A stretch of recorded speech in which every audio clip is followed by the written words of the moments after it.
Some damn foolish thing in the Balkans, Bismarck once predicted, would ignite a major war. In 1914, just as in 1912 and 1875, tensions were running high in the troubled region. Thousands of ethnic Slavs, ruled by Austria-Hungary, remained determined to break away. The tiny kingdom of Serbia was the center of Slavic resistance. Many in the country were eager to expand it into a kingdom of Greater Serbia. One such patriot was Gavrillo Princip. Princip had been rejected by the Serb army for being too small. Wherever I went, people took me for a weakling, even though I was not. Princip finally found acceptance in a secret Serbian society, the Black Hand. On June 28, 1914, the heir to the Austrian throne, Archduke Franz Ferdinand, paid an official visit to the city of Sarajevo. Waiting for him were the assassins of the Black Hand. At 11 a.m., a wrong turn by the Archduke's driver brought the heir to the Austrian throne face to face with Gavrillo Princip.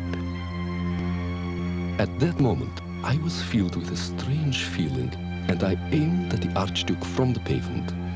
I fired twice, perhaps more. Within minutes, both the Archduke and his wife were dead. Austria and its emperor, Franz Joseph, wanted to punish Serbia. To his ally, the Kaiser, he cabled, "Their policy of uniting all southern Slavs under the Serbian flag encourages such crimes. Serbia must be eliminated as a political factor in the Balkans." Despite the dangers, the Kaiser and his military staff pledged Austria their full support. Appearing strong in the moment of crisis is what they must do, and it's what pushes them over the brink when they come to brinksmanship in the July crisis of 1914. It's as if it's a test of character rather than a test of national interest. My view is that the balance of evidence shows that Germany wanted a small war with some nasty treatment of Serbia, increased power for Austria-Hungary and nothing else. But this was an act of madness because they couldn't stop it. No one could. The alliance system had long ago set a deadly trap. Now it would be sprung.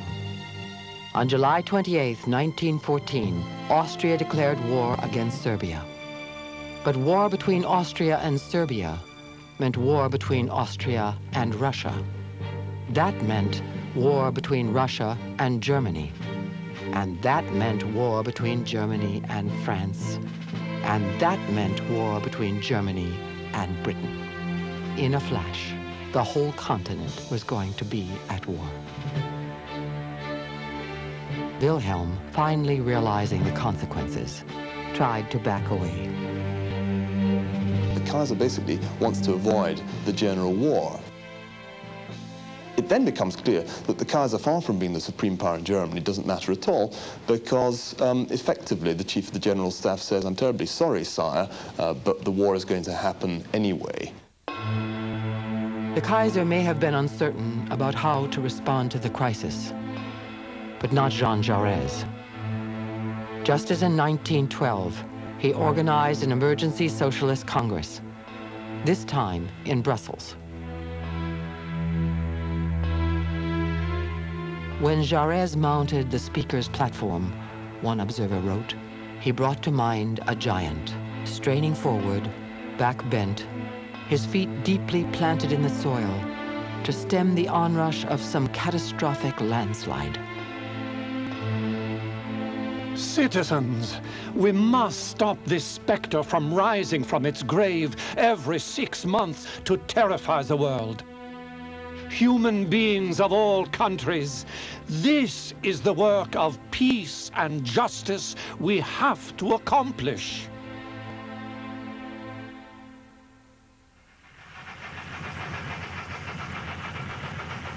The next morning, Juarez climbed aboard a train for Paris, settled into his seat, and exhausted, fell asleep. Sitting in the compartment across from Juarez were two friends. They both found themselves staring into his face as he slept.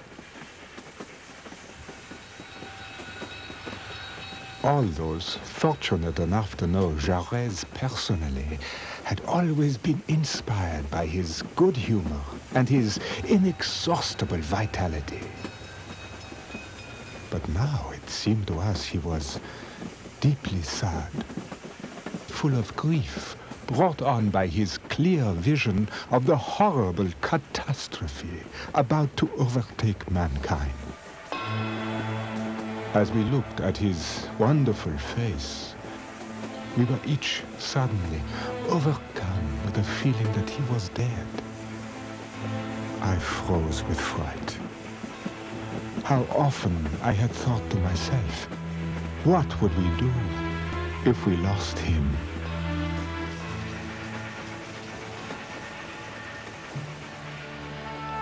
By now, events were moving too fast for Juarez, for diplomats and even heads of state. In desperation, Nicholas and Wilhelm began a curious exchange of messages by telegraph. July 28th, to the Kaiser. I beg you, in the name of our old friendship, to do what you can to stop your allies from going too far. Nicky. To the Tsar, with regard to the hearty and tender friendship which binds both of us from long ago with firm ties, I'm exerting my utmost influence to arrive at a satisfactory understanding with you. Your very sincere and devoted friend and cousin, Willie. While the two cousins professed their friendship, their generals were preparing for war. On July 30th, Nicholas's staff told him Russia had to mobilize its army. Think of what an awful responsibility you are advising me to take. Think of the thousands and thousands of men who will be sent to their deaths. Nicholas held out until 4 o'clock in the afternoon. Then he agreed to mobilize. The hidden element in the war crisis of 1914 is the word honor. Honor is something you defend, sometimes irrationally, sometimes even when it isn't an issue. In fact, I would say in every case, it was in no great power's interest to go to war in 1914, and yet they all did it. One answer may be because their honor was at stake.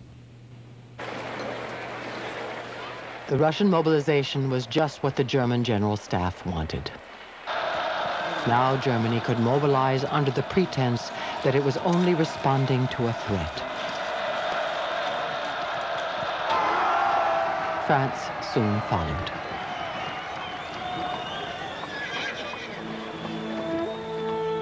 On the evening of July 31st, as French troops marched through the streets of Paris, Jean Juarez and his colleagues gathered at a cafe on the Rue Montmartre. At a table near the window, the men surrounded Juarez, eager to hear his thoughts on the coming war. I gave my full attention to him, while he gave his vision for mankind and of things to be. The expression of his face held enough for a Rembrandt. As Juarez talked, a man stood on the sidewalk, staring at him. He was Raoul Bilan, an ultra-patriot who was thrilled with a war Juarez wanted to stop.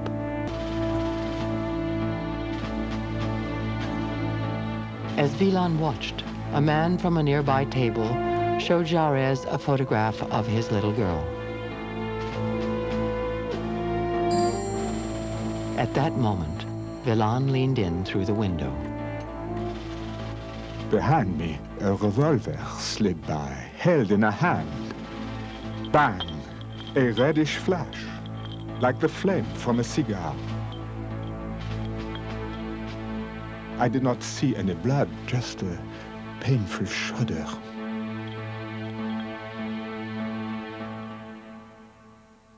There was a silence. Then I heard a heartbreaking cry.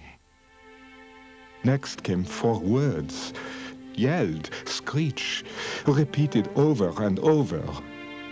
They have killed Juarez.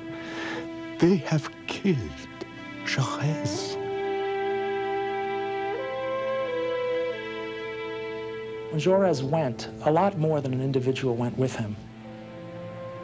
With that one act, where Juarez is swept away from the stage, we can see the end of a long and extraordinarily hopeful moment.